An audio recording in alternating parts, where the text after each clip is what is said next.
So, by the time we start, you can you can tell me any confusions or any doubts if you have in the previous lectures.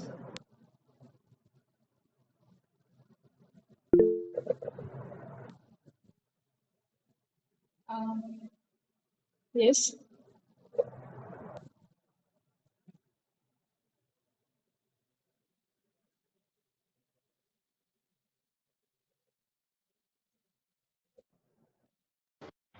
I don't have, ma'am.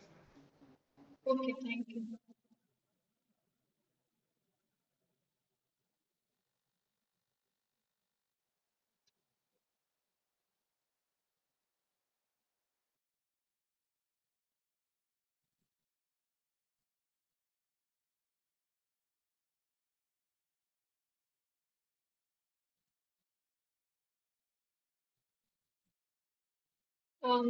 Kavita, do you have any doubts?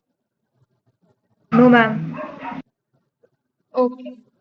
I guess we should start then.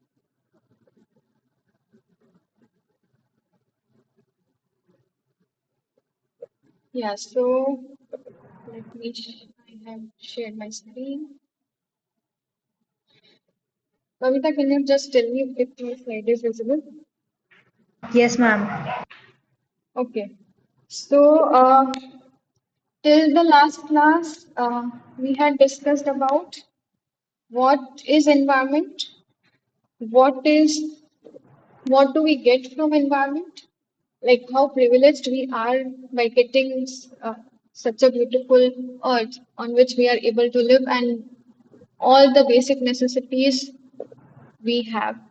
But apart from that, there are various ways. There could be some natural ways in which pollution might occur, but there are majorly man-made or like human intervention. Due to that, pollution has uh, increased day by day into the environment, right? So, yeah. Now, can you tell me what are the natural ways in which pollution occurs?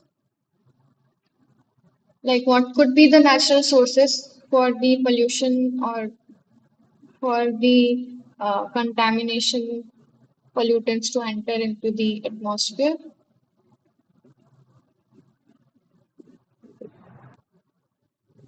Excess use of fertilizer, then industrial waste.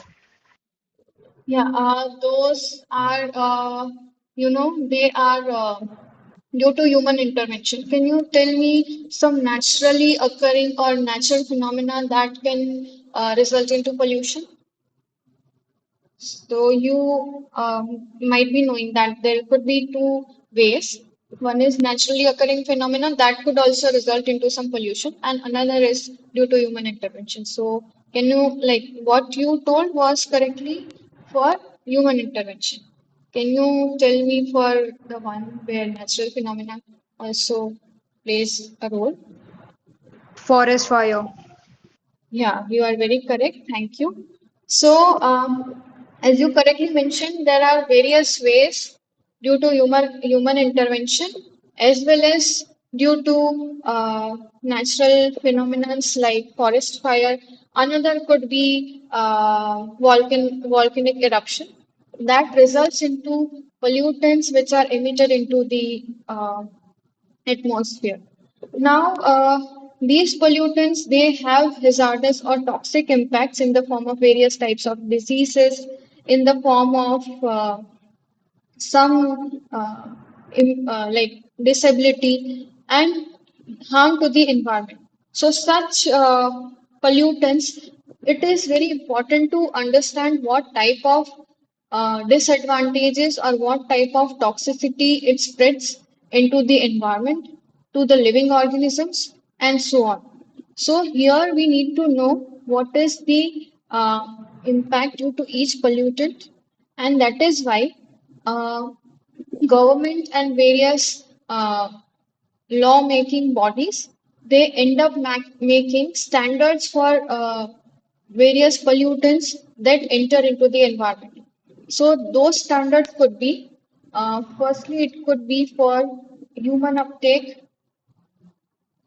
It takes into account human uptake. So maximum it should have this much of uptakes. Below that concentration, it will not be hazardous, and above the permissible limit or above the standard set by the government bodies, it can create toxic impacts. So those toxic impacts, it can be due to environment and it can be to living organisms. So it is very important to find out the concentration below which the pollutants, if even if they are emitted, it will not create toxic impacts. So there are different types of pollution that we had studied. So in the atmosphere, air pollution is in the pollution which is the like pollutants, they enter into the air, and that air, if we consume or if we inhale, it will create toxicity. Now in the air, there, like if the standards are set by the government, then it is generally known as ambient air quality and standards. Now, those standards can be for various types of pollutants. Now, if we categorize pollutants here, then there are two types. One is primary pollutant, which are produced directly by the combustion of fuel. For example, like directly when it is generated, it will be directly emitted into the atmosphere and hence it will contaminate. So such pollutants can be carbon dioxide, monoxide, NOx, SOx, particulate matter, etc. Now, if this primary pollutants, they further react to some of the components which are already present in the air, then it can further result into generation of another pollutants, which could be because of the generation of secondary pollutants. So here you can say primary pollutant. Now, if it reacts with air, like some component, so it will give secondary pollutant. Now, here, if you see the image of this, so it is the image taken at a height when there is a presence of smog. Now, can you define smog? So smog is nothing but produced because of the volatile organic compounds, various nitrogen oxides, and sunlight. It reacts in the atmosphere and it further produces smog. Now this smog, it creates difficulty because like the visibility in the atmosphere, it reduces, right? So that is the disadvantage of the smog, which is the example of, again, secondary pollutant.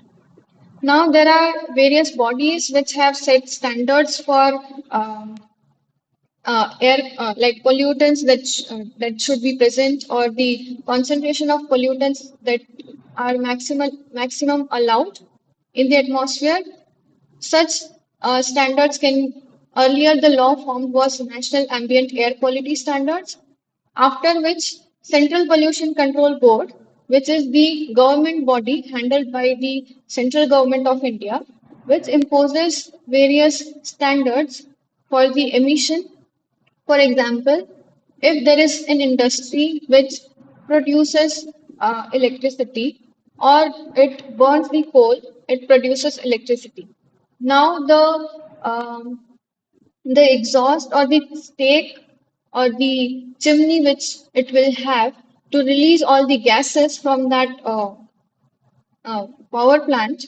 Now there are various laws to have what should be the height. So there will be laws for the height of the stake so that it is emitted far above in the atmosphere such that the human or the living organisms, they are not getting affected. On the other hand, there will be standards for the concentration of SOx, carbon dioxide, monoxide, NOx, etc. So all the concentrations, they have to be within the permissible limit, so that the impacts due to that are minimized.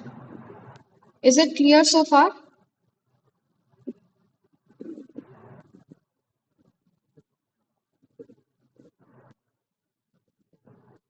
Okay.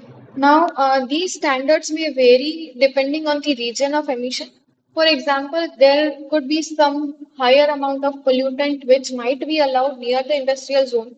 But if the region is near to hospital or maybe near to some residential area, then since people are living or maybe some educational center, concentrations above certain limit, it will have much higher stringent laws for it.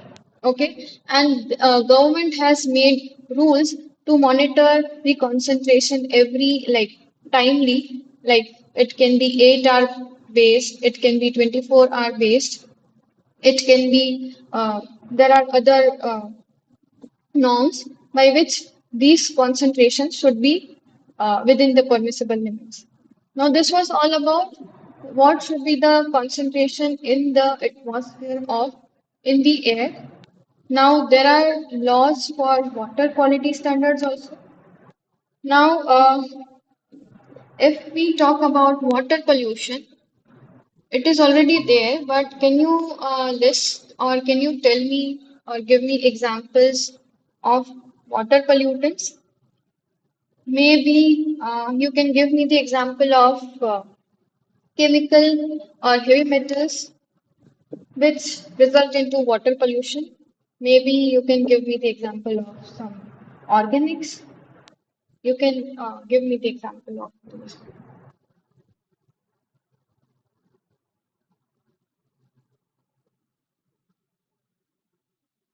Yes.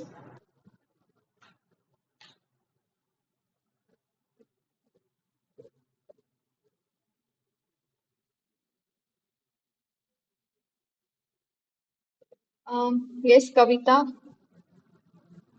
Yes, ma'am. For heavy metals, it can be chromium. Yeah, you are very correct. Can you give me example of the organics which can contribute to either BOD or COD for water pollution?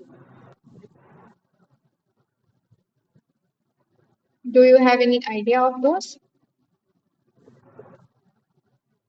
No, ma'am.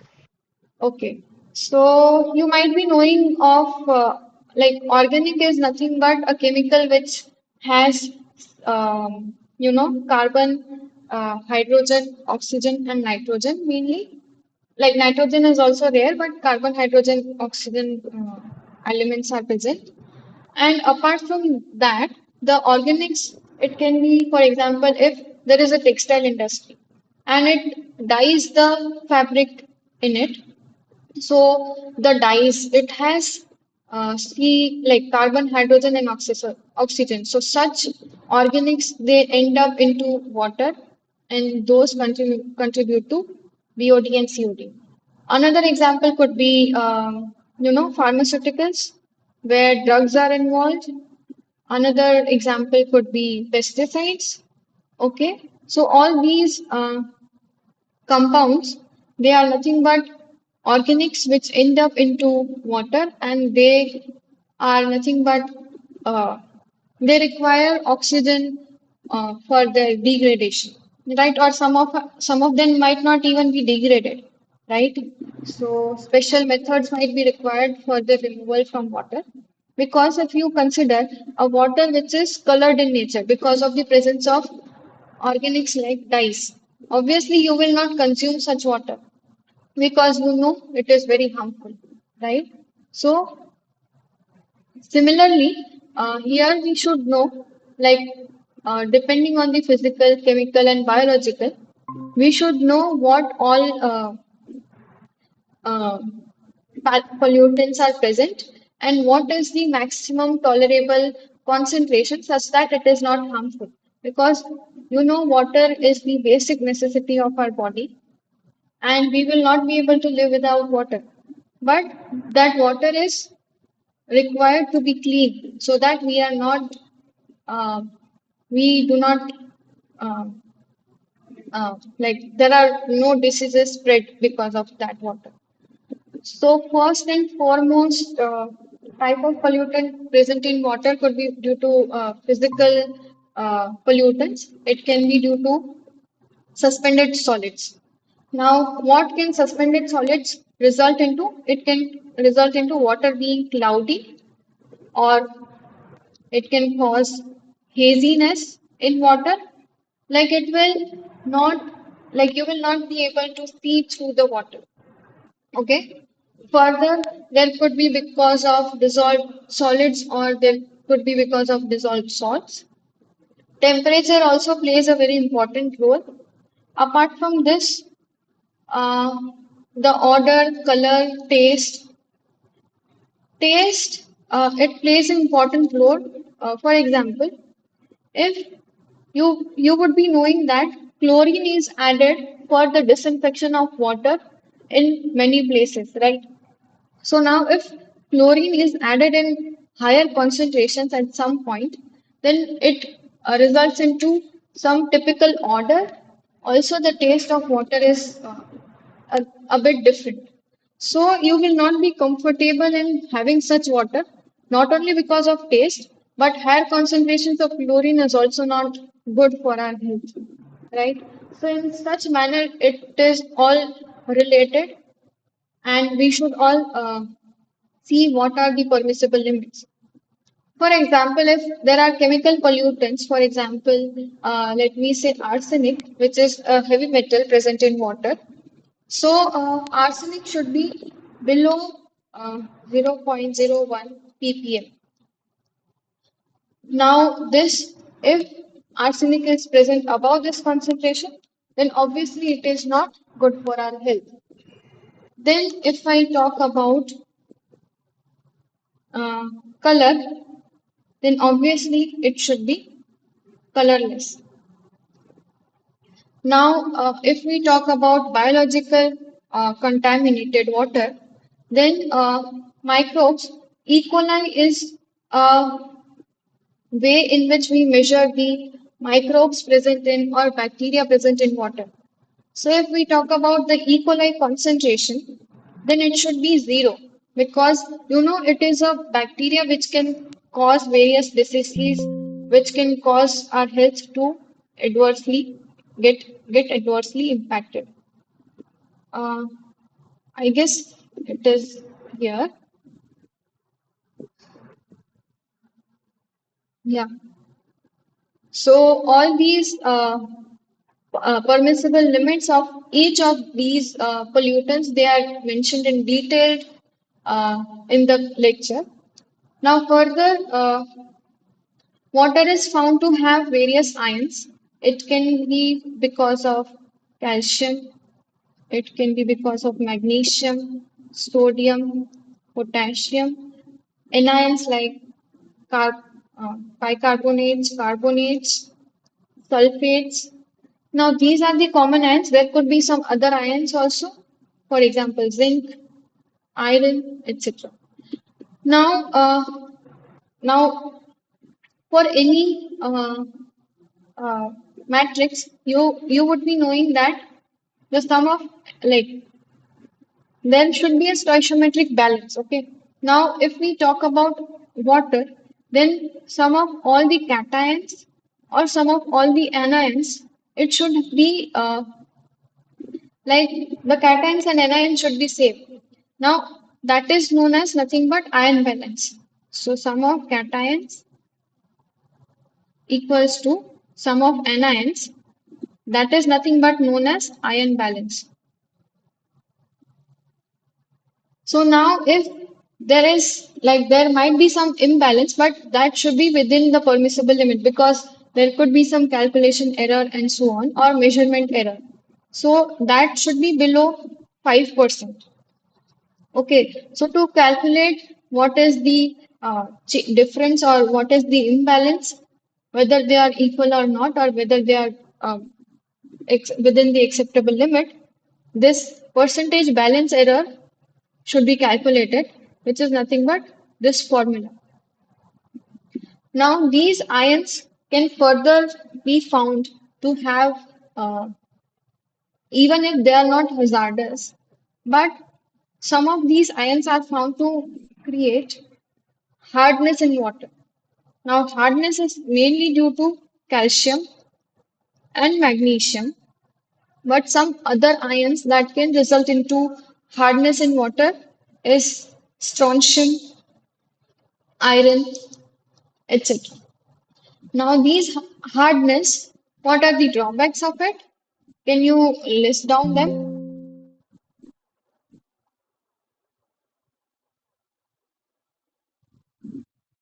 Yes, can you tell me what are the drawbacks due to the hardness?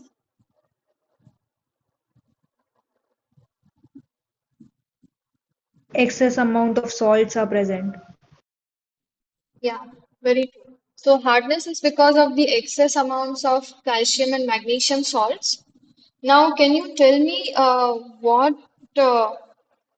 like why it is not advisable to have such excess amounts of calcium and magnesium? What are its like why it is not advisable?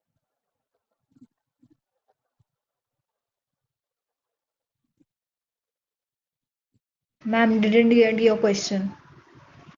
Let me tell you. Uh, See, there are various aspects. For example, calcium and magnesium are naturally occurring elements, right? You know. But if they are above certain concentration, so you can classify the water based on the concentrations of calcium and magnesium present as very soft, moderately hard, very hard water, right? But like if the water is very hard, what what are the drawbacks so that it is not advisable for us to use such hard water? Now are you getting? Or maybe I will only tell. So if calcium and magnesium salts are present in very high concentration, then what happens is calcium it reacts with, for example, first drawback is it reacts with soap to form sorry. Right. So such reaction, like it can result into precipitation. Now, soap, it has the basic, like the use of soap is to clean the surface. Maybe for uh, laundry purpose, we might use this detergents. So main purpose of it is to form froth, right? And with the froth that is formed, the dirt will be taken away and washed away with water further. Now, if that soap is, uh, if the calcium concentration is very high, then this soap will react with calcium, okay, and it will form this product. Now, this product is not able to form froth, and hence you can say the cleansing property of soap reduces, right? So that is one major drawback. So the effectiveness reduces of soap. So in domestic purpose, such hard water will not be applicable or will not be advisable for usage. Further, in the pipes you see, this layer you are able to see that is because of the precipitation or deposition of calcium or magnesium salts. So such depositions also they are not advisable. Okay. So there are such number of drawbacks which can be because of the presence of hardness in water. Now there could be two types of hardness. One is carbonate or temporary hardness, and another is non-carbonate hardness, which is permanent hardness. So there are numericals also based on this, where we will be calculating hardness which is present in water, and we can decide whether it is good or not for our suitable uh, application. So let me tell you. So if we talk about hardness, depending on the application, for example, application could be drinking purpose, then it could be for agriculture, then it could be for domestic purpose like bathing, laundry, etc., or washing utensils. So there are various classes of hardness where it can be divided. very soft, soft, moderately hard, etc. So for each of these application, the hardness will be recommended. For example, there will be a recommended hardness of water above which the what particular application it might result into reduced efficiency or it might result into uh, some diseases also. So that was for hardness. Now next is suspended solids which is present in water. So that is also again another pollutant. And suspended solids, like there should be zero haziness in the water. And suspended solids, they are like if they are present in industrial water, then they are typically removed by sedimentation. And if those solids are more, then one of the most common method which is used for uh, cleaning or purifying water in households is using alum because it absorbs or it it results into settling of those suspended solids and hence it will purify the water which is, for example, here you add alum and here is the water which has suspended solids. Now, over the period of time, this suspended solids will be settled down by the presence of alum, and hence this top portion of water it will be good for drinking purpose, right? So now, if we talk about the application of water in yeah, so there are different categories of water based on what treatment is given to the water. And depending on that, there are different categories like A, B, C, D, E. And these are the best possible applications that you can have with those categories of water. Now, further, if we talk about one category of application, which is agriculture-based application. So here you supply water for the irrigation or water to the plants through irrigation so that they will take up the water and later it will be used up by plants. So water, like soil itself has some water uptake capacity and it depends on the presence of or the amounts of. So the water uptake capacity,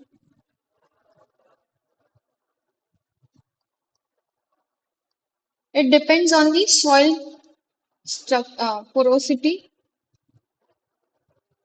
its you know the structure and size of the soil or clay, you, right? Now, water uptake capacity depends on all these parameters, and these parameters they are found to depend on the amount of calcium concentration, magnesium concentration, and sodium concentration. Now, it is observed that more the sodium concentration, smaller will be the size of soil and clay, and lesser will be the uptake capacity of water in the soil. So it is advisable, like porosity will also reduce of the soil. So it is advisable for good irrigation to take place. Soil should have higher porosity and also the comparable size should be more of clay or soil. So in that case, there is a ratio which is known as sodium adsorption ratio. So particularly for application in irrigation or agricultural application, whether the soil or whether that land is suitable for not for agricultural application. So this SAR plays an important role where this is the formula for it, which is Na plus the concentration of Na plus divided by the summation under root of calcium plus magnesium by 2. Now here the concentration should be milli equivalents per liter. to maintain the valency of these ions, because you see here the sodium has different valency and calcium and magnesium have different valency. So take this as a note. Wherever you see application where there are multiple ions with different valencies, then in that case, it is advisable to have the concentrations in milli equivalent per liter, because this uh, removes the valency factor in the concentration, or it normalizes with respect to valency. Now, in the lecture, it was shown to you what should be the value of this sodium adsorption ratio, so that the like particular water is suitable for uh, irrigation. And as I mentioned, the problems that could be because of higher sodium content in water, if you add that water for irrigation, then there could be reduced infiltration because of reduced soil porosity. Hydraulic conductivity will reduce, like it will not be able to pass the water, or the transmission of elements, it will be difficult. So such problems can also arise. So another aspect that you can consider for this is sodium percentage, where the ratio is nothing but by calculated by this formula, and here it should not exceed about 60%. Is it clear so far? Yes, ma'am. Okay. So let's move forward. So here we are talking about the water quality standards uh, depending on the application, right? So this was about uh, the application where it is for agriculture or the irrigation purpose, like water is supplied for irrigation. Now, this is one aspect. Other than that, if you talk about water which has high amounts of BOD or COD, or even if heavy metals, then such water is obviously not suitable for irrigation. Now, this is just one major parameter that you should look into before checking whether, like to check whether water is suitable or not for agriculture purposes. Now, another standards that can be given by CPCB is for drinking water standards. Like here, you will uh, see various guidelines or various concentrations for each of the parameter which are suitable for drinking water purpose. Now, I can show you where you can find those. Can you see my screen? Like I will open the website. So if you open the website of CPCB, you just write CPCB.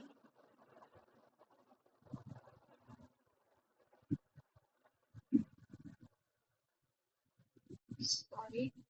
If you write CPCB, yeah, this is the website for Central Pollution Control Board. Now there are various standards which are available on the CPCB website for air quality standards. Here you see we have already discussed for air quality standards.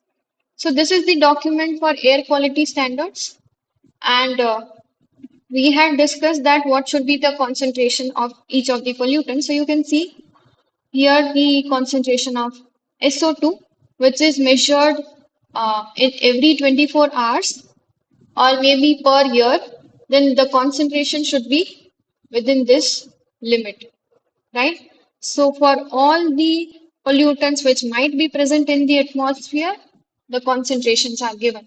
So here you can again see by what method you can measure, and also Hindi, English, whatever language you are comfortable. Another standards that you can find here in the website are water quality standards. So here you see the water quality standards, they are depending on World Health Organization. They have also prescribed some guidelines. They cannot impose the law, but they can share you the guidelines like above this concentration, this particular element, if it is present or if the pollutant is present, it can be found harmful to living organisms or beings. So this is the standard which is set by Bureau of like BIS, which is nothing but Bureau of Indian Standards, which prescribes drinking water specification. So if you look into that document, uh, here you see uh, color. Okay, so color, the acceptable limit is this. Now, if you talk about pH value, then this should be the pH value which is advisable for drinking purpose. And what should be like in the worst case, where you are not accessible to clean water, then this again tells you like above, like till what maximum concentration or what is the relaxation that you can have for that particular value. So here you can see in case of pH, there is no relaxation that is given to you. While in case of if you say turbidity, then it should have like NTU is the concentration. So permissible or acceptable limit for drinking water is 1 NTU, but maximum concentration you can have is 5. Now further you can see here the pollutants or the characteristics in the form of aluminium, ammonia, then barium, boron, calcium, chloride, then further copper, fluoride, iron, magnesium, manganese. Now if you talk about some hazardous pollutants, then you see cadmium here is one of the hazardous. Yeah, so here again you can see it is divided. There could be some naturally occurring, and here you see toxic substances also. You see cadmium, cyanide, lead, mercury, nickel, pesticides. They all are toxic components. And further, see these are the permissible limits which are very low because they are highly toxic, and there is no relaxation or no relaxation provided. Like it has to be within that permissible limit, right? So now let's go back again to the slides. So this was about the drinking water standards that has been imposed, like the permissible limits has been imposed by the government. And further, there are standards which are set for the industrial effluent discharge. Okay. So in that case, there can be different type of standards available for the quality and the quantity of generation. Now there are general standards. Again, I can show you. On the CPCB website, you can get everything. I hope this is a new thing which you are looking into and uh, it can give you some new insights. So if you are looking into industry specific standards, there are general standards which are in a way applicable to all the industries uh, in terms of effluents of wastewater. Now there could be different like that industry might be disposing the wastewater to some different uh, destination, may it be used for irrigation or some inland surface water. So it will have some different standards, right? So all the typical pollutant which might be present in wastewater, for example, color, odor, pH, temperature, oil, grease, then ammonia, like ammonical nitrogen, BOD, COD, arsenic, mercury, etc. Like all the elements or pollutant, the list is given along with their permissible limits, which you can dispose of. Apart from this, There could be some industry specific standards. Now let's take an example of uh, here sugar industry. So here you are able to see there are standards for pH, there are standards for BOD. Like this standards are specific to industry, and these standards are like it will take care of further you know what major pollutants are emitting from that industry, and particularly those standards will be provided for that particular industry. Further, there are standards for what should be the amount of load-based standards, which means that what should be the amount of water that can be wastewater that can be produced per amount of product formed, or what could be the concentration pertaining to that wastewater. So all such concentrations or and all such standards you can find in the CPCB website, which is imposed all across the India. Now, if we talk about noise pollution standards, now it again depends on the region where the pollution standards are imposed. For example, A, B, like it is categorized for A, B, C, and D. A is corresponding to industrial area, commercial area, residential area is C, and again D is the silent zone. Here, it gives the standards of noise, which is measured in decibel. dB is the unit for the noise measurement. Now, it should be below the particular decibel, uh, uh, which should be which is prescribed by the government. Yeah, noise standards.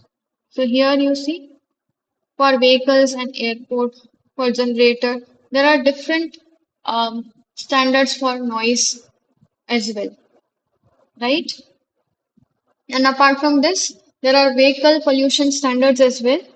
So this standards, it gives the guidelines for what is the what should be the maximum tolerable concentration out of the exhaust of any vehicle, right? So depending on that, any manufacturer for a car or for two-wheeler, they should manufacture the vehicles depending or like it should consider the standards because if you see engine which is used by in that particular vehicle, now if that engine is not that efficient, then there are chances that pollution might be more. So, considering those criteria, manufacturer also has to follow and check whether the guidelines are met or not, right? Now, this was all about the standards which are prescribed or which are imposed by the Central Pollution Control Board.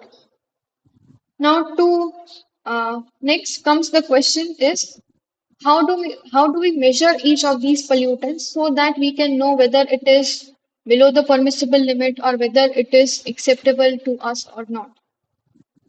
So to measure each of this concentration, there are various analytical tools which can be used. So now this two slides or further we will discuss on what techniques we can use to measure these pollutants or measure the quality of the water stream, quality of air. Uh, Further, if there are pollutants present, what type of pollutants present, and what is the quantity of pollutant present. So such analysis is known as environmental analysis, where you analyze the chemical compounds, you analyze the characteristics of air, water, etc. Now, if you are just concerned with what type of elements is present, irrespective of what is the amount of it, then it is known as qualitative analysis. While if you consider the quantity also, like what is the amount of that particular compound, then it is nothing but known as quantitative analysis. Now, quantitative analysis in lab, it can be roughly done through volumetric titrations, through gravimetric analysis, where you check the difference in the weight. But this type of techniques might not be useful for all the type of pollutants, right? So, further specific instrumental analysis methods are applied so that we can get better insights into the quality. Like such analysis will definitely give you both qualitative aspects, both qualitative as well as quantitative aspects, right? I guess you are able to follow this.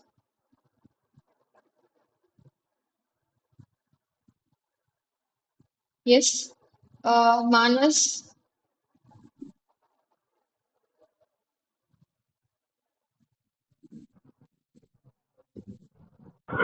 Yes, ma'am. yeah. Like, are you all following me? Yes, ma'am. I'm just following. Yes, I'm sorry for late joining. Actually, I'm late for come office. No, Um, no yes, ma'am. issues. Yes, But ma'am. I'm following. yeah, just to confirm whether you are following. Thank you. Yes, yes. Thank you, ma'am. Thank you. Yeah. So now it comes a question is like what characteristic of a particular stream may be air or water we want to measure and what analysis we can use. So if we talk about that, then electrochemical methods are used for pH. Then it can be used for oxidation reduction potential of water. Then we can measure the conductivity of water. Now, if I give you what conductivity is, then it gives you the idea of total dissolved solids or salts, you can say, in water. And there is a correlation between conductivity and TDS. And you can like further, you can say whether this, like once you get the idea of what is the TDS and conductivity, you can say whether it is advisable for a particular application or not. Then we can measure the dissolved oxygen concentration.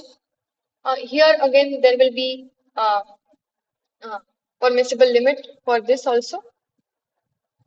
Now, another technique that you can use is chromatographic method, where you can use gas chromatography, high performance liquid chromatography, ion chromatography, etc. There could be some spectrophotometric analysis like UV visible, FTIR, atomic absorption spectrophotometer. Then other could be XRD, TGA, BT, and so on. Like there are in number of instrumental analysis which are used day by day to analyze at every point. Now let's discuss each of this technique in detail. Okay. So starting with chromatographic method. So first one is like if I talk about chromatography, chromatography means it is a separation tool.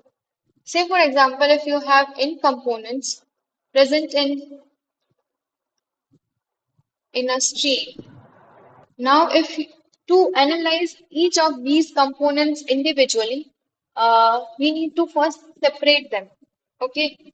So, like if they are present simultaneously, you will not be able to have an accurate analysis. So, first task is to separate each of this component. So, for that, you use chromatography where you will be separating each of these components based on some different aspects. Maybe it could be size-based separation, right? So this is one example.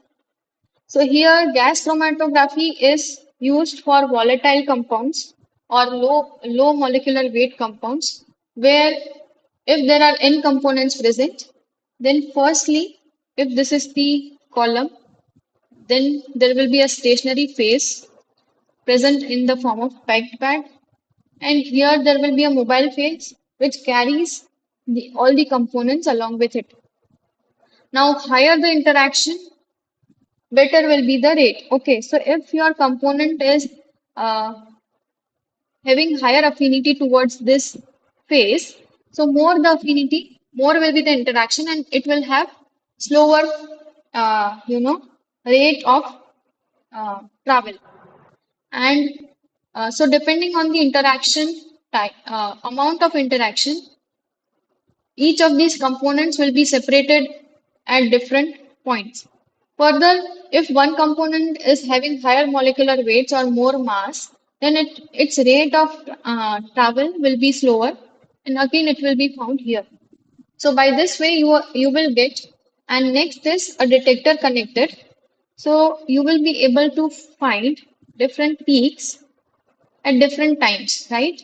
So these peaks correspond, like one peak correspond to one particular compound, and later you can use different detectors or analyzers. Once you have separated, you can analyze them through mass spectroscopy, where depending on the mass of each of this species, you can identify what chemical compound it is. Right? There is a library which is there in MS, which can help you identify what compound it is. Yes, Bhavya.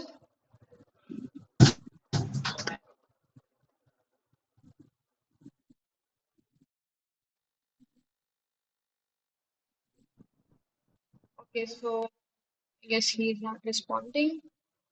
We can move forward. One of the major drawback in analyzing compounds using GC is it will not be able to apply for different toxic or maybe the compounds which has higher interaction or the ones which react. So the or have or the one which are not able to volatilize, right? So in that case, we can use HPLC where there are like here we are not converting the stream into gaseous stream. Here we are using it in the liquid stream itself. So we can even analyze uh, low volatile or the ones which are having higher boiling points. So there are different types of HPLC and which in the class sir has discussed. So which is nothing but normal phase, reverse phase, ion exchange, and size Hello, exclusion. hello. Yes, yes. Yeah, sorry, ma'am. There was some technical issue. I was not able to speak. So I had just one question. You explained that we can analyze a compound. So is there like only organic compound, inorganic compound, or we can do all the type of compounds? Uh, yeah, maybe like it is majorly used for organics. Okay, for inorganics, there could be some specific uh, there are other techniques as well. Majorly gas chromatography because you are volatilizing. Here you see the key term in gas chromatography you observe is the compound should be volatile, right? So in that case, it would be more applicable for organics. Okay, okay. Thank you, ma'am. Okay, thank you. So now let's move forward. If we talk about now another type of analytical methods that we can apply is spectroscopic methods, where we can not only classify, we can identify different compounds, but we can even have the concentration of it. But spectroscopic methods, here the names suggest that it involves the interaction or it uses the properties of matter, its interaction with the light source here, which is nothing but electromagnetic radiation which is imposed to that particular substance. And depending on the interaction, there will be different analysis you will perform, and and from that you can deduce various conclusions. So let's see what conclusions we can have from such methods. First is, let's say it is UV spectroscopy.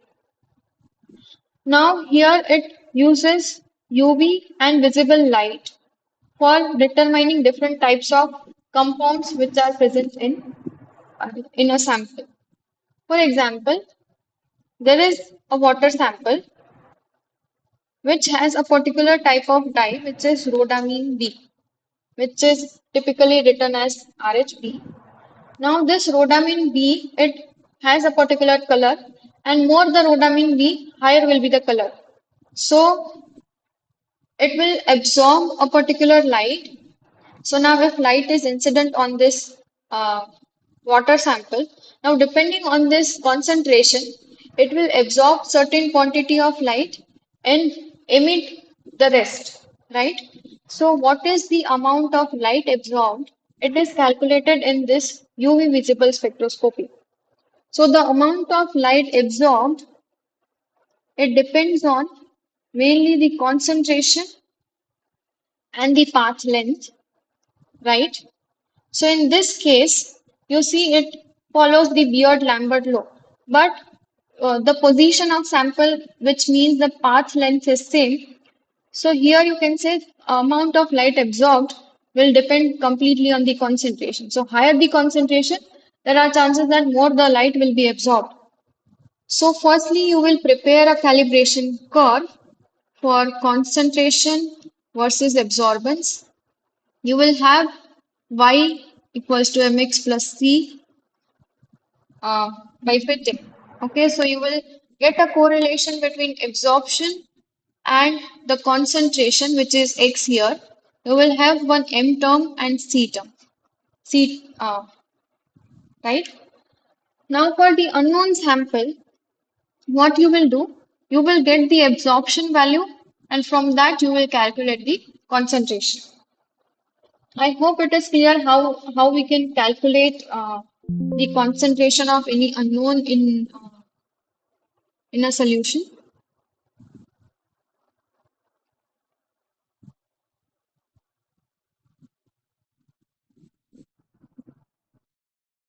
I guess it is clear.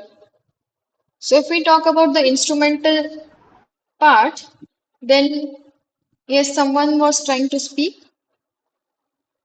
No, ma'am, I was just confirming it is clear. Yeah. Yeah, yeah, thanks.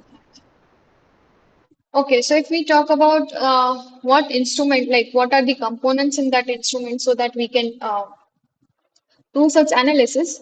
So mainly as we are irradiating a light on the sample, we have a light source which will, it will have a particular monochromator which will uh, specify the wavelength which is incident on the sample. You can specify the wavelength if you know at what wavelength your sample is sensitive to. So there will be a reference source, reference. Now reference is nothing but, for example, you have water in which rhodamine B dye is present. So water is the reference material. So whatever absorption of light because of water is there, it will be deducted and you will find at the end whatever the absorption of light it takes place because of rhodamine B. So that is why the reference cell is also important in this case. So one is reference and another is sample. And whatever, like there is a detector which measures the amount of light absorbed. And that you will get from the instrument. Now next is FTIR analysis. Here it is able to give you the footprint of a particular chemical and it will give you what chemical compound is present because the footprint it provides it is specific to a particular chemical and from that you can even conclude what type of chemical is present. So here it measures like what it does. It irradiates the sample through infrared radiation and the amount of light it absorbs or it transmits depending on that uh, for a particular wavelength we measure what is the amount of light which is absorbed or transmitted. So you can see different, uh, you know, such peaks for wavelength, or you can say here we plot for frequency, wave number, and the amount of light transmitted. Now, more they absorb, lesser will be the transmitted. So they are inversely related. So here if we plot for transmittance versus wave number, so such peaks you will have. So each of these peaks, they will correspond to a particular group which is present, functional group which is present in the chemical compound. And based on that, you can you can predict what type of compound is present. Now further, what you can predict in this through this analysis is, for example, there is a literature which is given. For example, this peak corresponds to, let's say, it corresponds to NH2 functional groups present in the compound at a particular, like, let's say it is at 3400. Now, if there is a shift of these peak from 3400 to, let's say, 3395.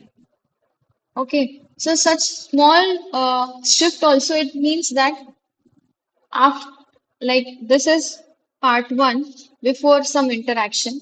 Now after certain presence, like for example, if this is the analysis of a compound before a certain pollutant was added. Now after addition of certain pollutant, you can see a shift in peak, which means that this compound interacts with the pollutant.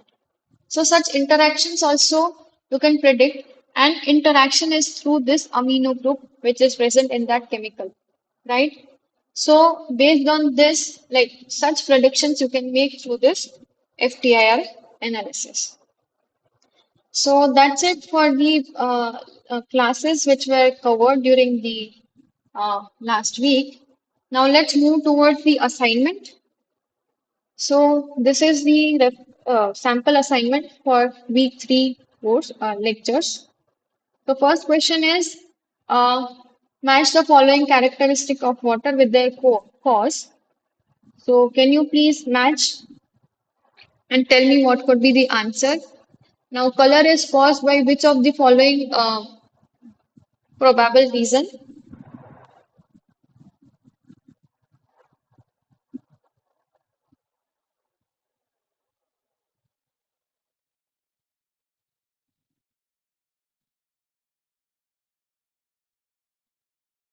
Okay, let me tell you. Color is because of the decaying of vegetation or some industrial affluents, as it might have, like as it might be highly colored. Now turbidity.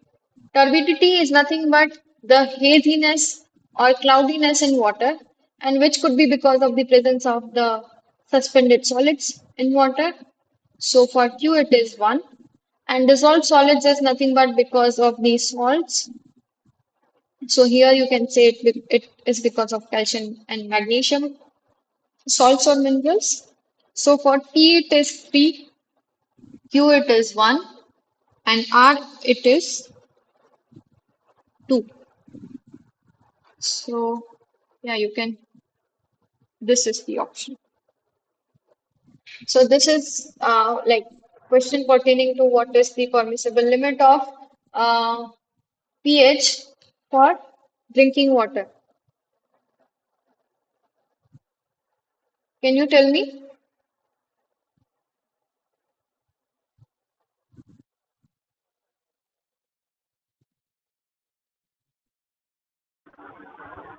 Ma'am, 5 to 5.7. Uh, no, no. For drinking water, it is recommended to have this water. Like slightly, it can like near to neutral range, right? So this is the recommended one. You can check in these slides. This is the answer. Next question is, suitability of water for irrigation purposes is evaluated by sodium adsorption ratio. the correct correlation for this SAR is, can you tell me the suitable formula for it? First one, ma'am. D. Yeah, The last one. correct. Next question is, which of the following compounds cannot be analyzed in gas chromatography analysis?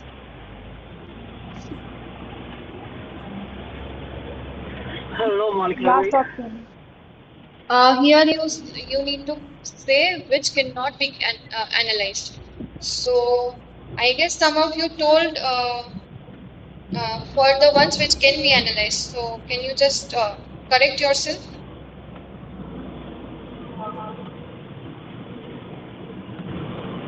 One more thing to the next one. Sorry, you are not clearly audible to me. The answer is A, the vaporous. There is a lot of disturbance. Can you write in the chat box? I'm not able to hear you clearly.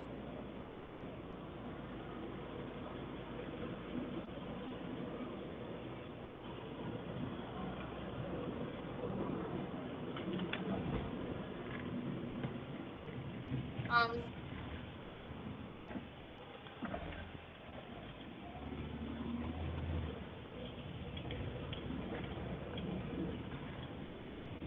okay, so here the correct answer is which cannot be analyzed. So for gas chromatography, one of the key point is it should be readily getting evaporated or volatilized.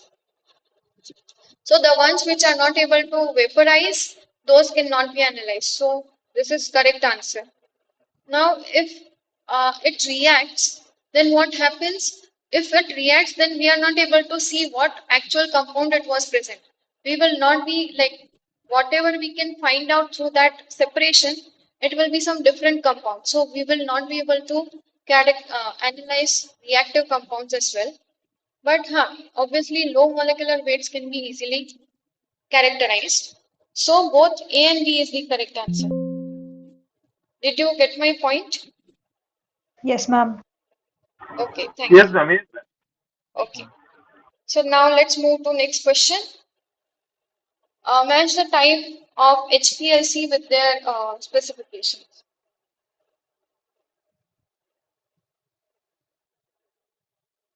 So one is normal phase, reverse phase, ion exchange. Can you tell me?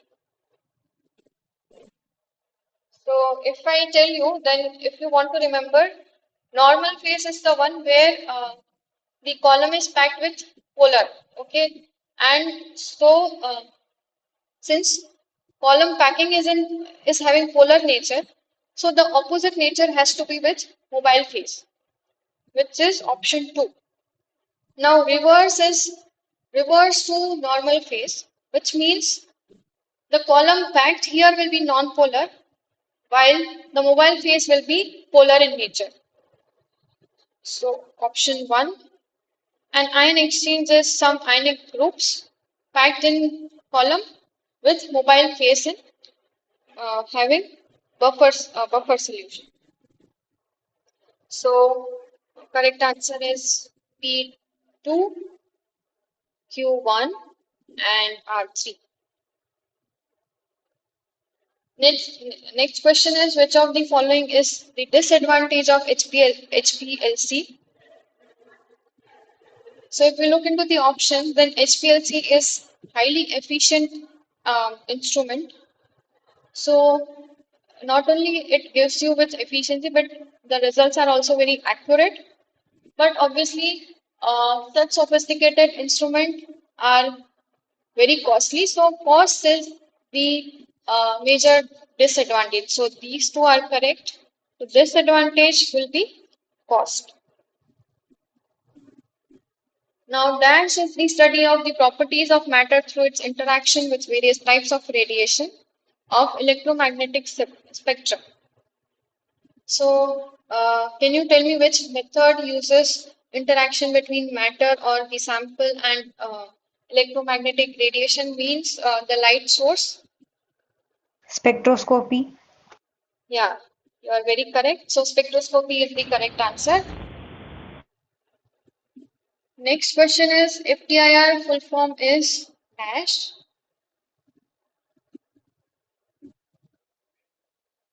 So here the FTIR full form is Hello. yeah, yeah, Fourier transform infrared radiation. Second option. yeah, correct, correct.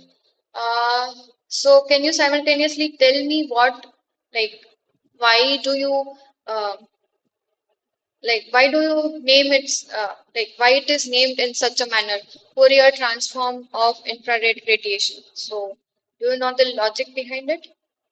Yes, yes. Because there are some when data comes, so it comes in. So the data is converted into Fourier transform is done, and then whatever the peaks are given, they are the characteristics of the data. So in order to have the frequency converting in from time data to frequency data, we can use Fourier transform. I guess so. Yeah, yeah, yeah. You are very correct. So the data which we are getting from FTIR analysis is mainly by irradiating. First, we are irradiating the sample with infrared radiations, right? So infrared radiation is the important term here. So that is why it is there. IR is there. Now that IR, like the data that you are getting from that. After the from the detector, so that data is in the form of time, like with respect to time, what is the absorption or emission or the transmittance for that particular sample. Now to relate it with relate it with the wavelength or the frequency of light which we are giving or uh, with, for which the sample is exposed to, we are converting that time domain to the frequency domain. So for that, one of the important mathematical tool that can be used is Fourier transform. So here we are combining two things, Fourier transform and infrared. So that is why the name for this analysis is Fourier transform infrared radiation. So I hope it is clear to all. Let's move to next question. UV visible spectroscopy is based on dash law. Beer's-Lambert's law. Yes, very true. So can you define Beer-Lambert's law? When a monochromatic light passes through a solution, it is directly proportional to the concentration and path length of a solution and inversely proportional to the transmittance. Yeah, yeah, very correct. Thank you. Next is a numerical you might have to solve. So here you are given mole fraction of a aqueous glucose solution is this 0.035. Now what is the molar concentration of glucose? Here you are given that the assumption is density of solution is 1. There has to be some unit which is grams per ml.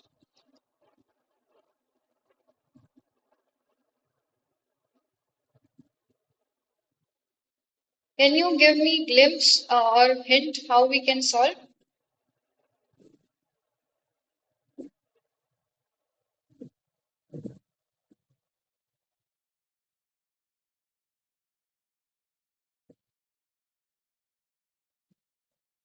So let's first understand the question and write down all the data points that are mentioned in the question.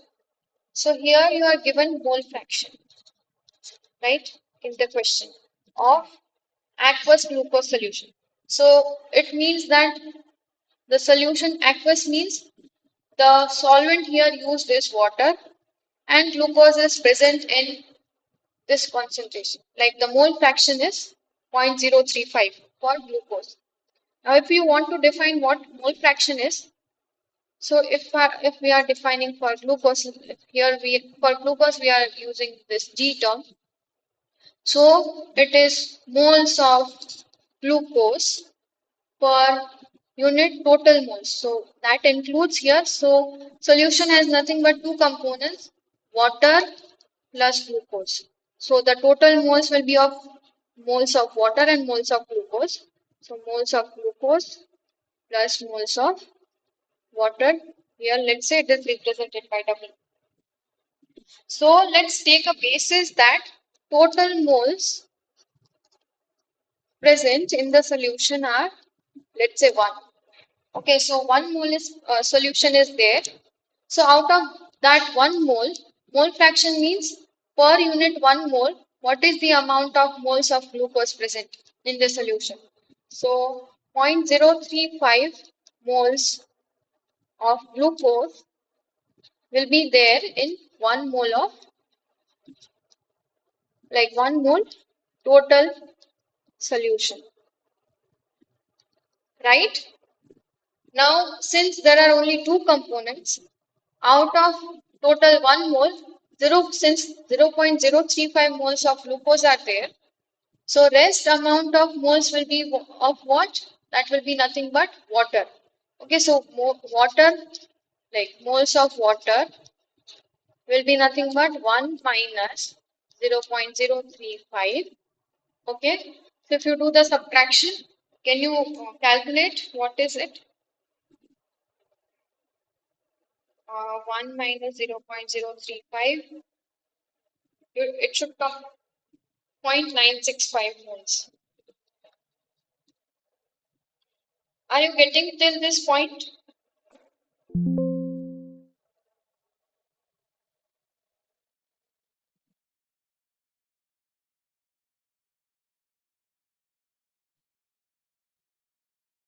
I hope it is clear. So now let's move forward. So for molarity to be calculated, what we need moles of glucose and per unit volume of solution in liters, right? Here we know moles of glucose, but we do not know volume of solution.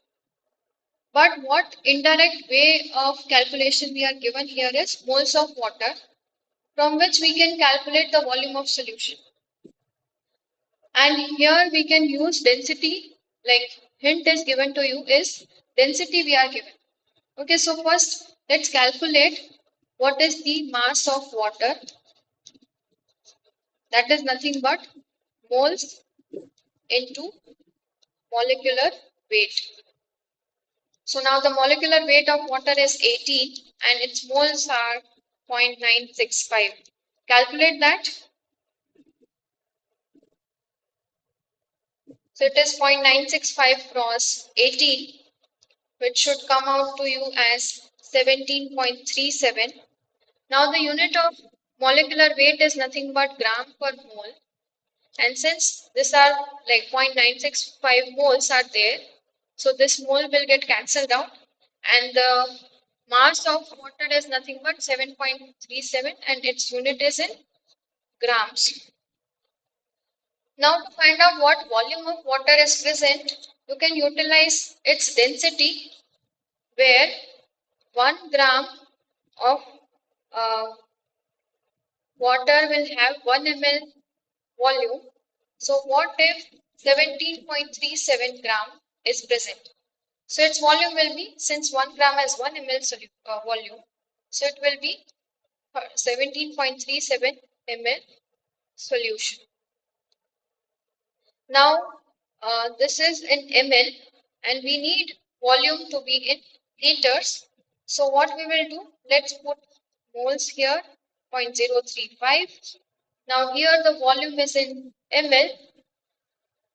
So we need to divide the volume in divide by 1000 to convert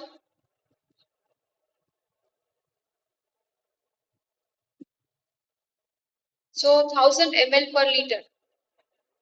Okay, so here we have converted volume in ml to liter. So if you solve this, you will get the answer for molarity.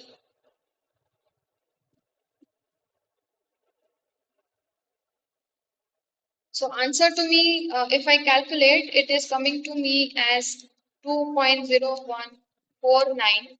And if you look into the options, it is rounded off at this point. So it is like since it is 0.49, you can round it off to 2.015 molar. So option B is the correct answer. Is it clear so far?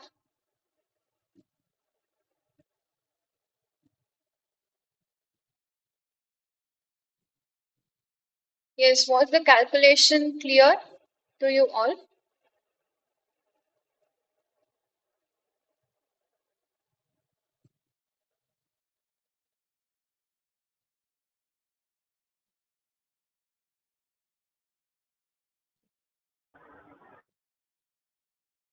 So I guess it is clear.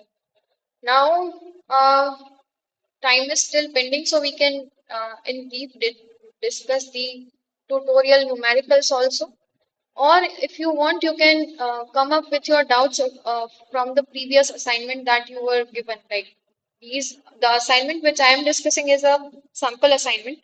So for the assignment that you have already submitted, if you have any query, you can definitely ask right now, or else we will move to tutorial.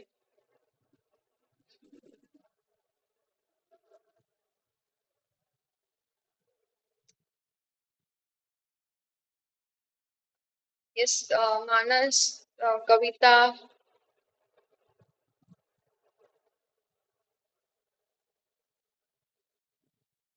anyone?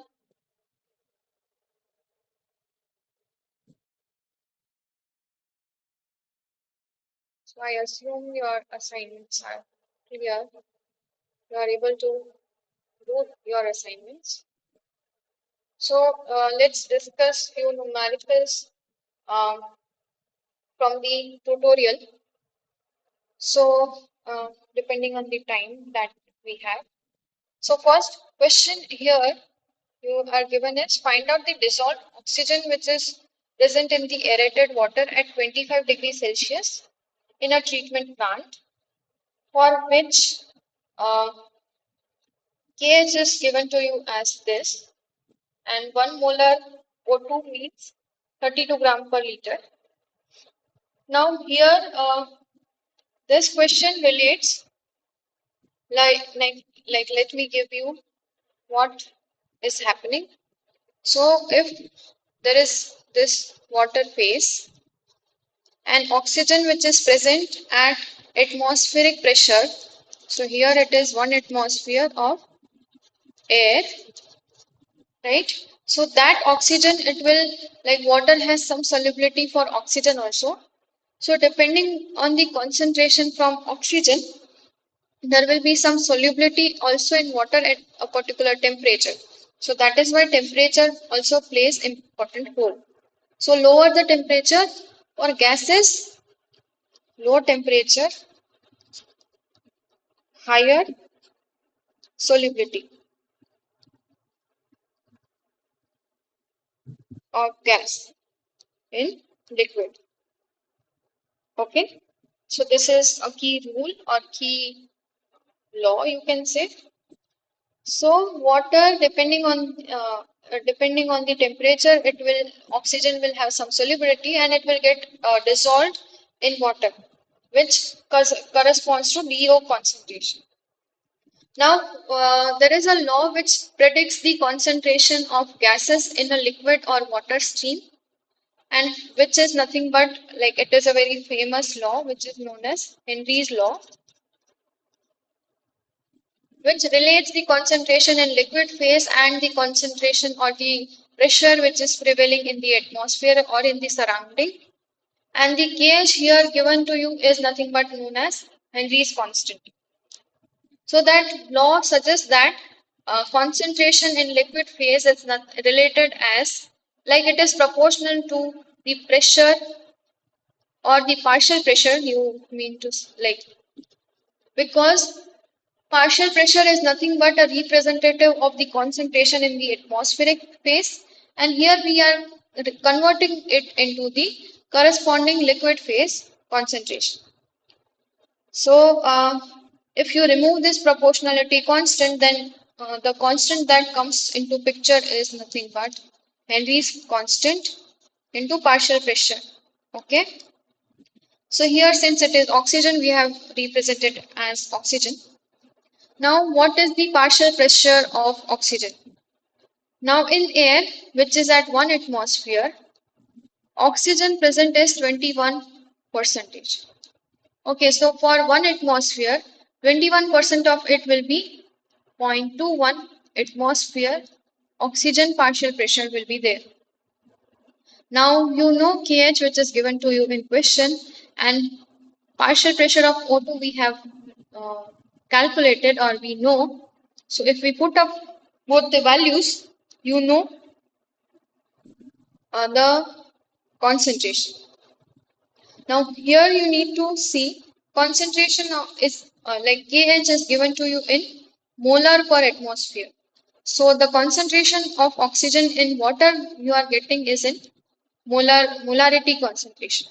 Now if you want to convert it into milligrams per liter, then molarity you need to expand is moles per liter. Now you need to convert moles into milligram by multiplying molecular weight into 1000, because one, if you multiply with molecular weight, so 1 mole is like mass equals to mole into molecular weight. And if you want to like this, you will get in grams because molecular weight is gram per mole. And if you calculate mass in milligram, then 1 gram is equivalent to 1000 milligrams. So you multiply with 1000. So here the molecular weight of oxygen is 32, and if you convert it into milligrams, it is into 1000. So this is the ppm of DO in that water. Clear so far?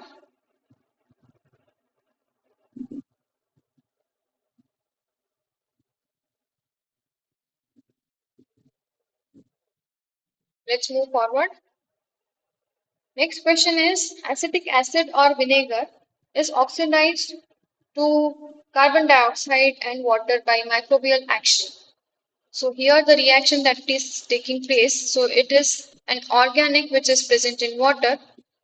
Uh, so that gets oxidized to CO2 and water. Now if you balance this, then there are two carbons in this. So 2C, so two molecules will be formed. And hydrogen, you see there are four hydrogens. So two water molecules. Now if you want to balance the oxygen, then there are 4 plus 2, 6 oxygen in total atoms. And you see the number of oxygen here is 2 plus 2, 4. So again you need to add oxygen from outside, which is 2 moles to balance. Now it is 2 plus 2, 4 plus 2, 6. 6 and 6, they are balanced. So this is the balanced equation. Now let's see what we are given. So vinegar manufacturing plant has 50 milligrams per liter of acetic acid in its effluent water. So water has acetic acid which has concentration 50 milligram per liter. So C is 50. Now plant flow is 500 meter cube per day. So flow Q, like we usually denote volumetric flow rate in terms of Q. So which is 500 meter cube per day. How much oxygen is required each day to oxidize vinegar?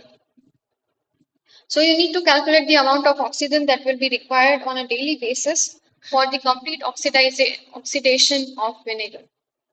So here you see 1 mole of oxygen or sorry, 1 mole of this acetic acid requires 2 moles of O2.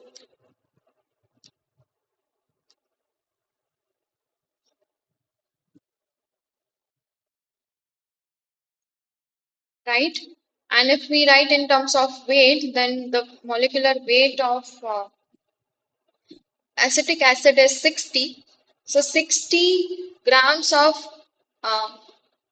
this acetic acid, for complete oxidation, it will require 32 cross 2, 64 grams of oxygen. Now here we have 50 milligrams per liter. Okay, so let's first convert this into grams, okay, so that we can find out the amount of oxygen. So the amount of acetic acid that is generated per day, let's calculate that, and based on that we can calculate oxygen required per day from this stoichiometry. So the amount of acetic acid generated per day, 50 milligrams per liter into 500 meter cube per day. Now this liter you need to convert into meter cube. Okay, so that can be done is 1 liter equals to 10 to the power minus 3 meter cube. So that's what it's done here. So it will be 1 by 1000 here. So you multiply here with 1000. So next is you need to convert into moles, or you can keep it in gram also. Here in the tutorial, they had shown you in moles. So if you want to calculate in terms of moles, then convert this milligrams first into gram. So 1 milligram is corresponding to 10 to the power minus 3 grams.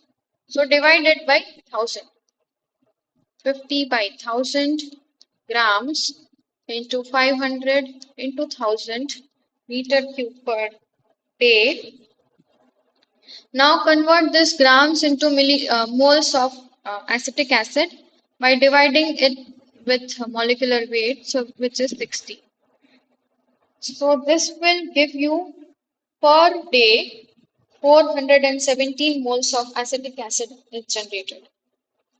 And if you look into the stoichiometry, 1 mole of acetic acid requires 2 moles of oxygen, which means that the moles of oxygen required to be provided for complete oxidation is 2 cross 470, which is 834 moles per day.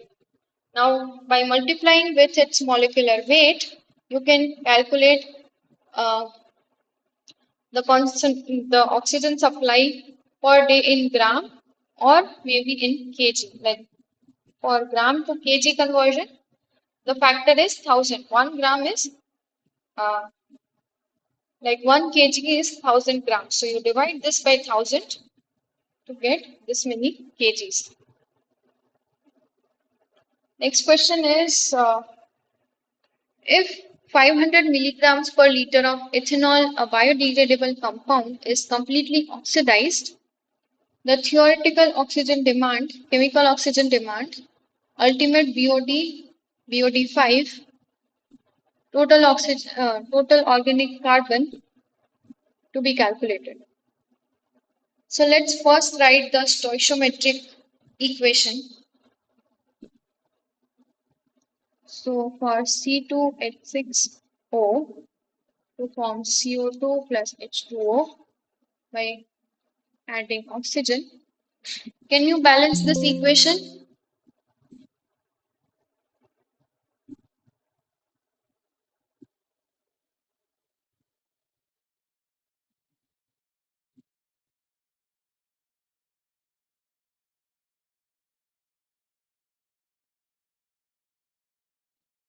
Yes.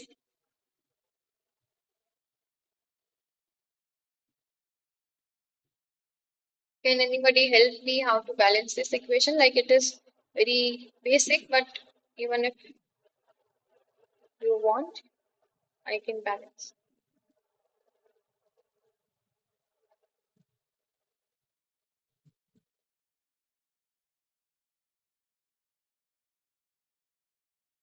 Let me just show you. So here there are two carbon atoms, which means that two molecules of carbon dioxide should produce. Six hydrogen atoms, which means that here there are two hydrogen atoms. So three molecules of water will be formed. Now if you look into the oxygen atoms, then there are 4 plus 3, 7, and one is already there. So three oxygen molecules will be required for oxidation of this ethanol.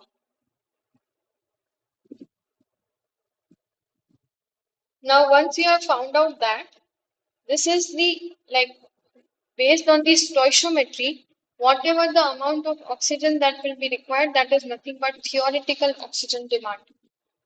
So here you can say 1 mole of ethanol requires 3 moles of oxygen, and which means that let's say the molecular weight of um, ethanol is, if you calculate, it will come out to be 2 into 12 plus 6 plus 16, which is 46, which means that 46 grams of ethanol will require 3 cross 32 grams of O2 for oxidation. So that is what it is done here. So 3 cross 32 grams of O2 will be required for 46 grams of ethanol oxidation. So if you further solve it, it is 2.09, and if you convert it, it will be 2.09 milligrams per milligram of this. Now here you this is per milligram of ethanol. So if you want to calculate in terms of uh, for 500 milligrams per liter of ethanol which is present, so for 1 milligram 2.09 is required. For 500 you need to just multiply. So which means that 2.09 cross 500 will be the actual concentration of, or which is the theoretical oxygen demand, you can say. Now since this is a completely biodegradable compound, so chemical oxygen demand will be same as ultimate BOD. Now can you define first what is the BOD of water and what is the COD of water? Yeah, someone has to respond, right? I cannot just keep on speaking. Uh, yes, please. Anyone?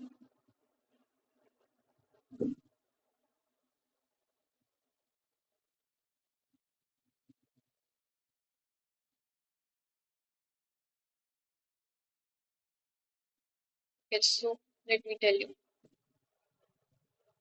Um, for the organics here, let's say ethanol is also one of the organic. So similar organics, if they want to get converted into their final oxidized product, which is carbon dioxide and water, so which is known as oxidation of those organics.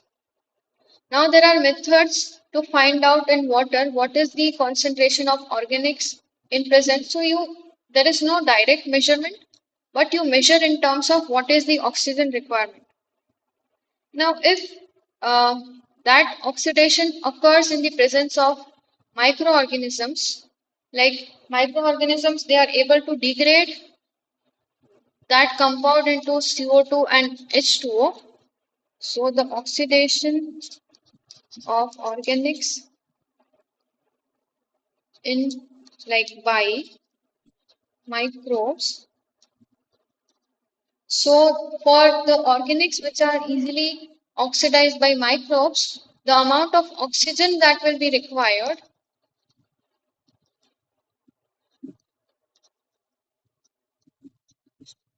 is nothing but BOD, because here microbes are oxidizing it.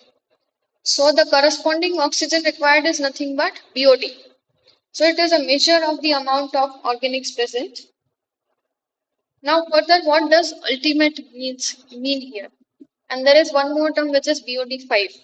So ultimate BOD is BOD when you measure, like you allow infinite time for the oxidation of organics, because oxidation might, like there might be some more time required for different organics, or some organics might degrade very fast. So to find out what, uh, like after infinite time, what is the BOD required? So that is for complete oxidation. After providing infinite time for oxidation to occur, right? On the other hand, usually this BOD measurement takes place in an incubator, where some controlled conditions for bacterial growth and like such are provided. So in that case, 5 days was found to be optimum. So here, if you like this 5 is the amount of time provided in days. There could be some another time also where you can measure the concentration. So BOD 5 is the standard way of measurement, where you measure the BOD measured after 5 days. Another is chemical oxygen demand, which is nothing but if there are if microbes which are present, they are not able to oxidize the organics. Now this could be because, for example, if I give you an example, there are human waste also. For example, the urine waste or toilet waste, or food waste. They are also nothing but they are organics only. Now, if water consists of such organics, then microbes, because they have been used to such organics which are present in the atmosphere, so they can easily act upon it and they can degrade it. But there are many new compounds which are regularly invented for REs, for example, pharmaceutical new pharmaceutical drugs, some pesticides, insecticides. Now those microbes, they are not uh, they are not familiar, or they are like these compounds are very new to it, and microbes, they are not able to degrade those compounds, and they so the ones which are not easily degradable, those are not coming into this BOD. So for that, some special chemicals might be added so that they can be later oxidized to CO2 and H2O. And in that case, the COD required, or the oxygen required, is nothing but known as chemical oxygen demand, because you are adding some external chemical for the oxygen to act, or for the oxygen to be provided for the oxidation to occur. I guess it is clear. So here in that the question, one key term which is given to you is the compound is biodegradable in nature, which means that COD and BOD, they both are same, which should be same as theoretical oxygen demand. So that is what it is written here. COD and BOD ultimate are same as theoretical oxygen demand. Now next is to calculate BOD 5, there is a correlation, which is BOD at any time t is nothing but BOD ultimate into 1 minus exponential of k uh, into t. Now this t is same as at what time you want to measure. So here the time is 5, and corresponding k is given to you as 0.023. Now if you put up all the values, k as this, t as 5 days, and BOD ultimate as which was calculated as 2.09, then you can find what is the amount of oxygen which is required per gram of ethanol, and later you can find out the concentration by multiplying it with the concentration of ethanol. And last question is find out the TOC.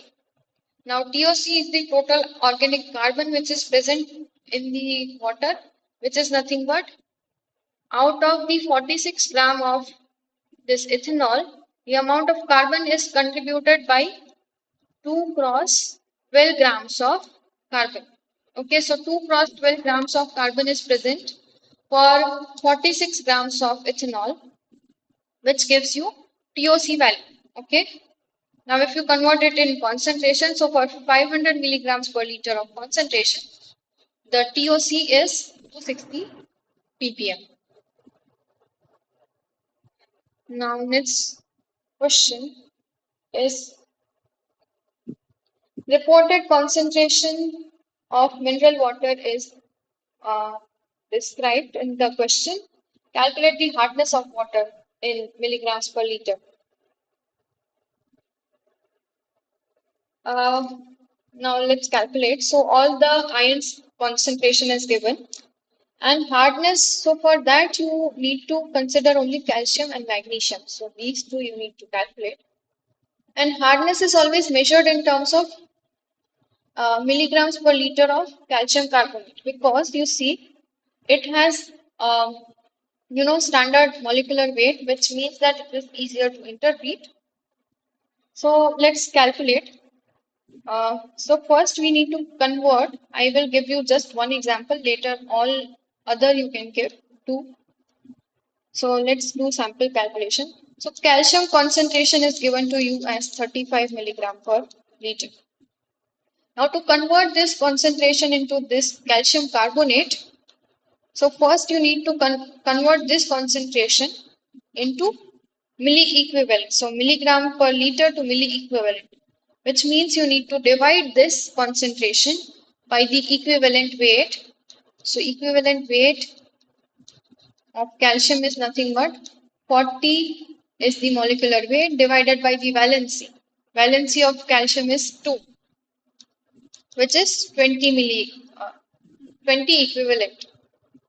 So calcium concentration in terms of milli equivalents per liter is nothing but 35 by 20 milli equivalent per liter. Now once you have done this, to convert into calcium carbonate milligram as calcium carbonate in terms of milligrams per liter, you need to multiply with milli equivalent weight of calcium carbonate. So Ca2 plus as calcium carbonate is nothing but 35 by 20 into milli equivalent weight of calcium carbonate.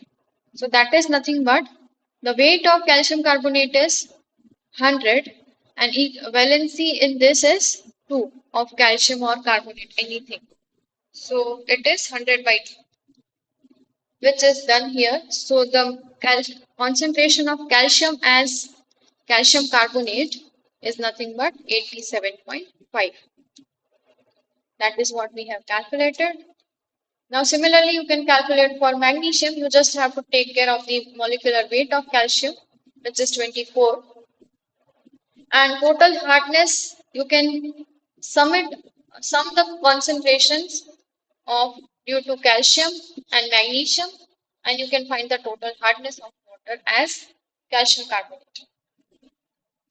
Now next we need to do is chemical analysis, whether the ion balance is there or not. So first convert all the concentrations in terms of equivalent per liter, similar to what we have done here, and for all calcium, magnesium, potassium, sodium, like all the cations that are given, and similarly for all the anions that are given. Once you do that, now calculate the error from summation cation concentration in milli equivalent per liter or equivalent per liter minus anions per unit cation plus anions. Now you just have to submit these values in this term. Now the error comes out to be 4.2, which is below the permissible error of 5%. So which means that the balance here is correct. Now let's move to next question. The average airborne concentration of chloroform was found to be 0.4 microgram per cubic meter, which means that chloroform CH3 is 0.4 microgram per meter cube. At this much temperature and pressure, the mean concentration of chloroform in water is estimated to be 42 microgram per liter. So this is in air, and concentration in water, you can say it is 42 microgram per meter, or sorry, it is per liter. A typical adult inhales 20 cum, means cubic meter of air, and ingests 2 liter of water in a day. Now compare the exposure via inhalation and exposure via ingestion. So you need to calculate what is the amount of chloroform taken through air and water.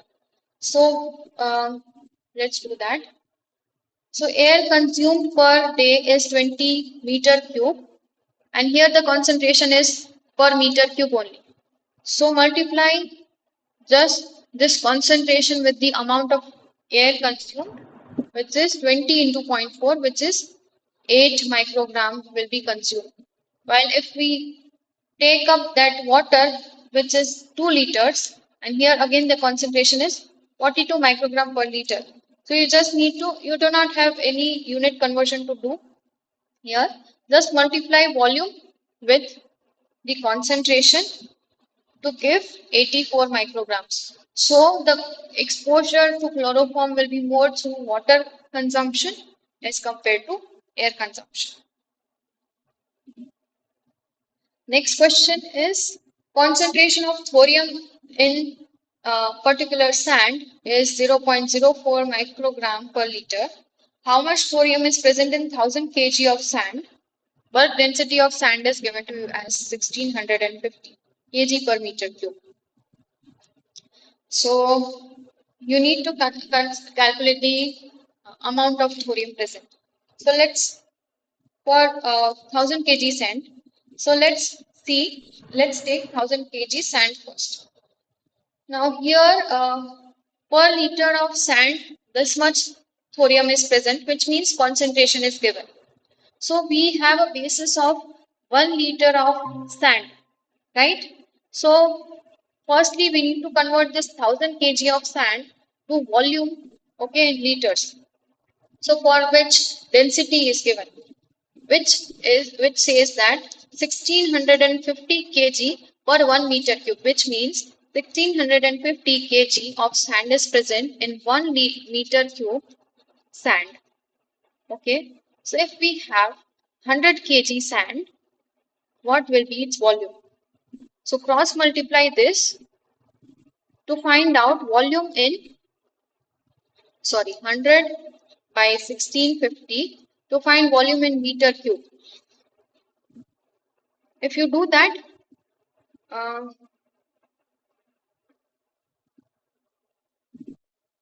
everybody following me? It is coming as 0.061 meter cube.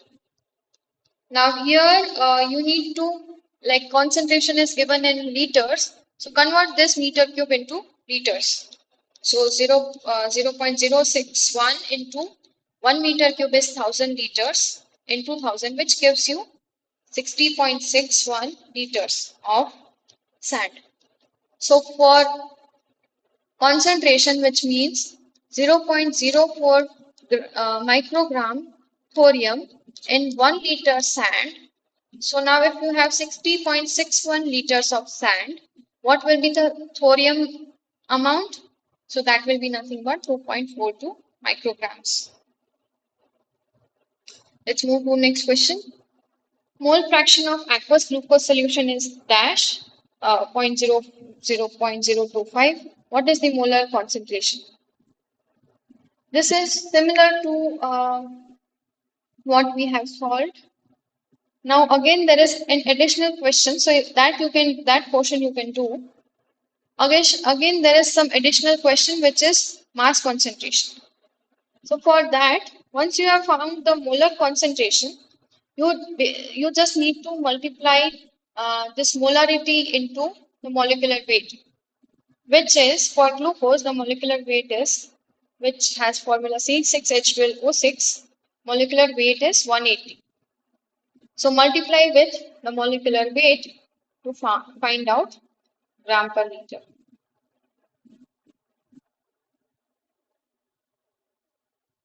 Next question is 10 grams of table salt NaCl in pure water is dissolved to make 1 liter solution.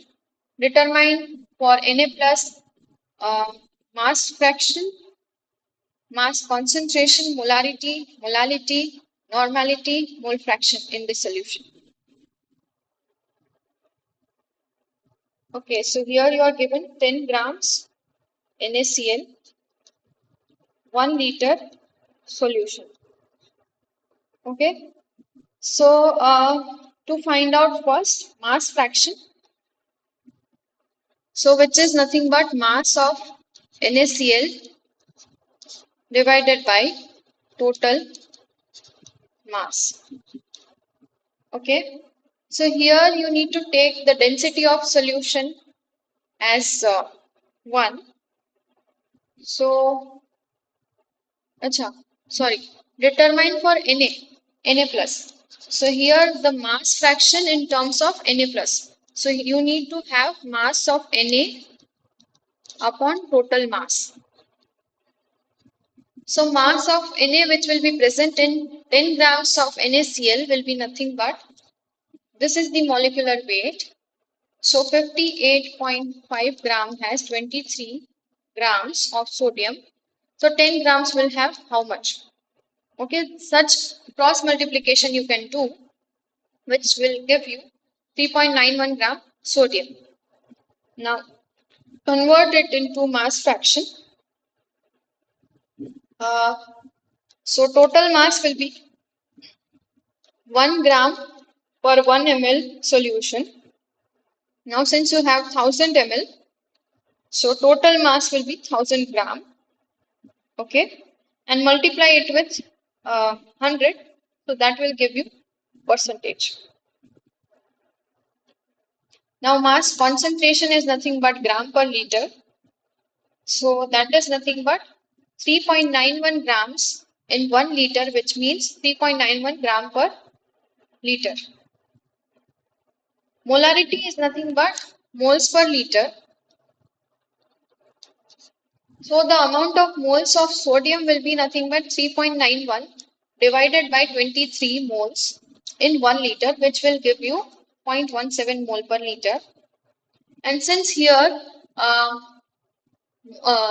molecular weight and equivalent weight both are same, normality and molarity they both are same, which means normality and molarity like they both are same. Otherwise, you can multiply with the correction factor or the valency. And the mole fraction you can find out as uh, the amount of sodium present per unit total moles, which is the remaining. Okay, so here you need to find out what is the amount of water present. So water present is 1000 grams minus 10 grams of NaCl, right? So which means 990 grams of water is present divided by 18 grams of, like 18 gram per mole. So that is the molecular weight. So if you do that, you will able to find out mole fraction of NaCl. I hope you are following. Because of time constraint, I am a bit speeding up. Now just last question. A water sample is known to contain calcium, sodium chloride, and bicarbonate. The result of an analysis were as follows. So the concentrations are given. Calculate the concentration of bicarbonates, percentage sodium, and RSC. Also comment its suitability for irrigation. So, so here what you are given as all the concentrations are given. You need to find out percentage sodium, RSC, and the bicarbonates. So if you do the summation of total sodium and calcium, so firstly, to do the summation, milligrams per liter, you need to convert it into milli equivalent per liter, okay, to have the summation of cations. So if you do that, for calcium equivalent weight is 20, so divide by 20, and for sodium it is 23. So do that, and so sum of total cations is 5 milli equivalent per liter, and so sum of anion should also be 5, where you are given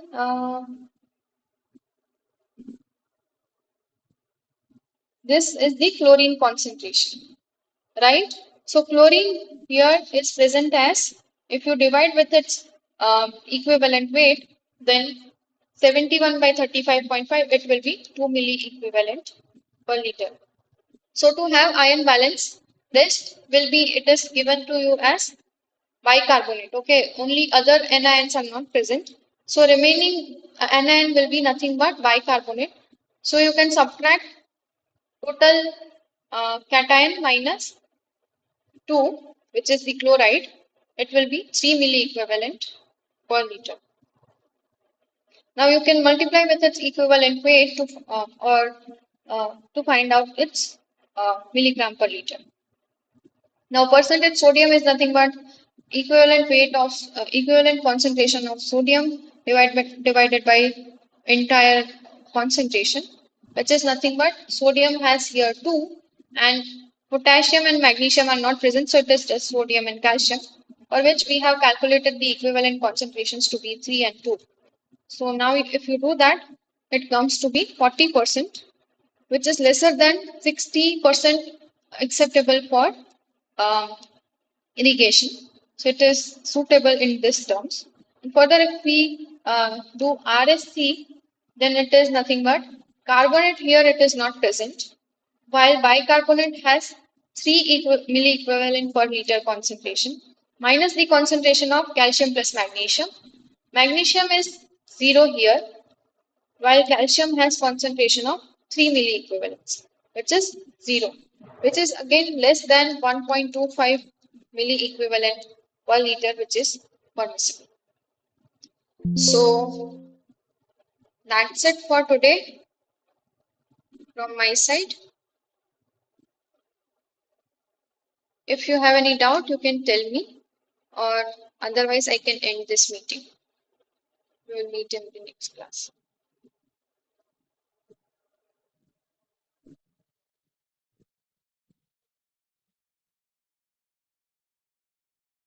Okay, so if not, I will end this meeting. Thank you everyone for joining. Thank you for your participation. We will meet in the next class on next Tuesday, same time. Thank you.